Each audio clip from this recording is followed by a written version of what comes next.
ఈ భూమి వదిలేసి ఉండాలిరా కలిసి మెలిసి, అరే ఉన్నన్నాళ్ళు కొంత తెలిసి.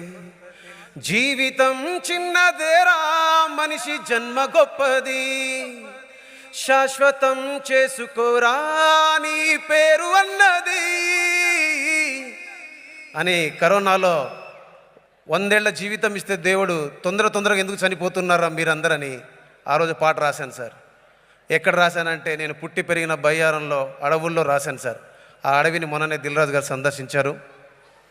దాని తర్వాత మిమ్మల్ని ఎందుకు రమ్మంటున్నా అంటే సార్, ఎక్కడో మారుమూల పల్లె నుంచి ఈరోజు ఇక్కడికి వచ్చి ఈ ప్రపంచం మొత్తానికి మేము కనబడేలాగా, ఈ ప్రపంచం మొత్తానికి మా యొక్క శబ్దం వినపడేలాగా చేసింది పాట సార్. ఆ పాటకు దక్కిన గౌరవం సార్ ఇదంతా. ఇది భీమ్స్ యొక్క గౌరవం కాదు, భీమ్స్కు దక్కింది కాదు సార్, పాట యొక్క గౌరవం. ఆ పాట పుట్టిన ఊరిని